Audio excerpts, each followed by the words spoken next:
ദുബായിൽ താമസിക്കുന്ന മലയാളി കുടുംബങ്ങൾക്ക് ഇനി ആശ്വസിക്കാം.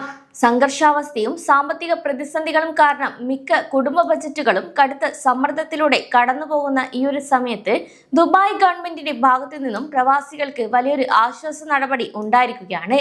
വരാനിരിക്കുന്ന 2026-2027 പുതിയ അധ്യയന വർഷത്തേക്ക് ദുബായിലെ ഒരു സ്വകാര്യ സ്കൂളുകളെയും ഫീസ് വർദ്ധിപ്പിക്കാൻ അനുവദിക്കില്ലെന്ന് Dubai knowledge and human development authority അഥവാ KHDA ഔദ്യോഗികമായി പ്രഖ്യാപിച്ചു.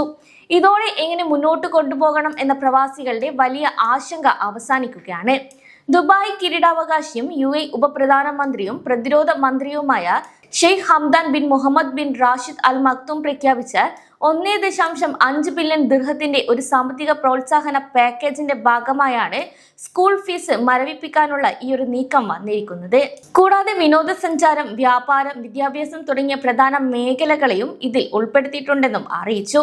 ഇത് UAE ജനങ്ങൾക്ക് വലിയ രീതിയിലുള്ള സ്ഥിരതയും ഉറപ്പും നൽകാൻ സഹായിക്കുമെന്നാണ് അധികൃതർ പ്രതീക്ഷിക്കുന്നതും. അതേസമയം ദുബായ് ഗവൺമെന്റിന്റെ ഈ ഒരു നീക്കത്തെ വിദ്യാഭ്യാസ മേഖലയിലുള്ളവരും പ്രവാസി സമൂഹവും സന്തോഷത്തോടെയാണ് സ്വാഗതം ചെയ്തിട്ടുള്ളത്. കഴിഞ്ഞ കുറച്ചു മാസങ്ങളായി വിപണിയിലെ വിലക്കയറ്റവും ജോലിയിലെ അസ്ഥിരതയും കാരണം ദുബായിലെ പല സാധാരണ കുടുംബങ്ങളും കടുത്ത സാമ്പത്തിക ബുദ്ധിമുട്ടുകളിലൂടെയാണ് കടന്നു പോകുന്നത്. അതിനാൽ വരും വർഷങ്ങളിൽ സ്കൂൾ ഫീസ് വീണ്ടും ഉയർത്തുമോ എന്ന പേടി പല മാതാപിതാക്കൾക്കിടയിലും ഉണ്ടായിരുന്നു. ചില ബ്രിട്ടീഷ് അമേരിക്കൻ പാഠ്യ പദ്ധതികൾ പിന്തുടരുന്ന സ്കൂളുകളിൽ ഫീസ് ഇതിനകം തന്നെ വളരെ കൂടുതലാണ് ഈടാക്കുന്നത്. അതിനാൽ തന്നെ ഈ മാറ്റം മറ്റ് സ്കൂളുകളിലും കാണാം എന്ന രീതിയിൽ ചില സൂചനകൾ നേരത്തെ പുറത്തു വന്നിരുന്നു. ഇതോടെയാണ് ഫീസ് വീണ്ടും കൂടിയാൽ കുട്ടികളുടെ സ്കൂളുകൾ മാറ്റേണ്ടി വരുമോ എന്നുവരെ ചിന്തിച്ച മലയാളി കുടുംബങ്ങളും UAEയിലുണ്ട്. അങ്ങനെയുള്ള സാധാരണക്കാരായ പ്രവാസികളുടെ ആശങ്കകൾക്ക് പൂർണ്ണമായി വിരാമമിട്ടുകൊണ്ടാണ് ഇപ്പോൾ ഫീസ് വർധനവ് തടഞ്ഞുകൊണ്ടുള്ള ഈ ഒരു പുതിയ ഉത്തരവ് വന്നത്. ഇതുവഴി അടുത്ത അധ്യയന വർഷത്തേക്ക് സ്കൂൾ ചെലവുകളിൽ യാതൊരു മാറ്റവും ഉണ്ടാകില്ലെന്ന് ഉറപ്പായതോടെ കുടുംബങ്ങൾക്ക് ഇനിയുള്ള ബജറ്റ് കൃത്യമായി തന്നെ പ്ലാൻ ചെയ്യാൻ സാധിക്കും. യുദ്ധ സാഹചര്യങ്ങൾക്കിടയിൽ തന്നെ പല പ്രവാസി കുടുംബങ്ങളിലും ജോലി നഷ്ടപ്പെടുകയോ അല്ലെങ്കിൽ ശമ്പളമില്ലാത്ത അവധിയിൽ പ്രവേശിക്കേണ്ടി വരികയോ ചെയ്ത സാഹചര്യങ്ങൾ ഉണ്ടായിട്ടുണ്ട്. കൂടാതെ ക്ലാസുകൾ ഓൺലൈൻ കൂടി ആയതോടെ ടേം ഫീസ് അടയ്ക്കാൻ ദിവസങ്ങൾ വൈകിയതിന്റെ പേരിൽ ചില കുടുംബങ്ങളെങ്കിലും പ്രശ്നങ്ങളും നേരിട്ടുണ്ടാകാം. ഇത്തരത്തിൽ മാനസികമായും സാമ്പത്തികമായും ഒരേപോലെ തകർന്നിരിക്കുന്ന കുടുംബങ്ങൾക്ക് ദുബായ് ഭരണാധികാരികളുടെ ആശ്വാസം വലിയ സഹായമാണ് നൽകുന്നത്. ഇനി പ്രതിസന്ധി ഘട്ടങ്ങളിലും ജനങ്ങളെ ചേർത്ത് പിടിക്കുന്ന ദുബായിയുടെ എല്ലാ വലിയ തീരുമാനത്തെയും പ്രവാസി സമൂഹം വലിയ നന്ദിയോടെ തന്നെയാണ് ഇതിനോടകം കാണുന്നത്. ഗവൺമെന്റിന്റെ ഈ ഒരു തീരുമാനത്തെ ദുബായിലെ സ്കൂൾ ഗ്രൂപ്പുകളും പൂർണ്ണ മനസ്സോടെയാണ് പിന്തുണച്ചിട്ടുള്ളത്.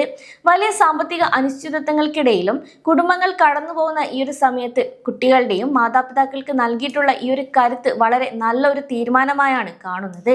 ഫീസ് വർധനവ് വിലക്കിയതിലൂടെ സ്കൂളുകൾക്കുണ്ടാകുന്ന താൽക്കാലിക ബുദ്ധിമുട്ടുകൾ പരിഹരിക്കാൻ ദുബായ് ഗവൺമെന്റ് സ്കൂൾ മാനേജ്മെന്റുകൾക്കും വലിയ ഇളവുകൾ കൂടെ പ്രഖ്യാപിച്ചിട്ടുണ്ട്. KHDAയുടെ കീഴിലുള്ള സ്കൂളുകൾക്ക് അവരുടെ ലൈസൻസ് പുതുക്കൽ ഫീസുകൾ തവണകളായി അടക്കാനും പിഴകളുണ്ടെങ്കിൽ അത് മാറ്റിവെക്കാനും ഗവൺമെന്റ് ഇതിനോടകം തന്നെ അനുമതിയും നൽകി. കൂടാതെ കുട്ടികളുടെ ഏർലി ചൈൽഡ്ഹുഡ് സെന്ററുകൾക്ക് ഫീസ് ഇളവുകളും വാടക ഇളവുകളും നൽകിയിട്ടുണ്ട്. ഇതിലൂടെ സ്കൂളുകൾക്കും മാതാപിതാക്കൾക്കും ഒരുപോലെ വലിയ സാമ്പത്തിക സുരക്ഷിതത്വമാണ് UAE നൽകുന്നതും. അതേസമയം ഔദ്യോഗിക പ്രഖ്യാപനം വരുന്നതിന് മുൻപ് തന്നെ മാതാപിതാക്കളുടെ ബുദ്ധിമുട്ടുകൾ മനസ്സിലാക്കിക്കൊണ്ട് സ്വയം ഫീസ് വർദ്ധിപ്പിക്കേണ്ട എന്ന് തീരുമാനിച്ച ചില സ്കൂളുകളും ദുബായിലുണ്ട്.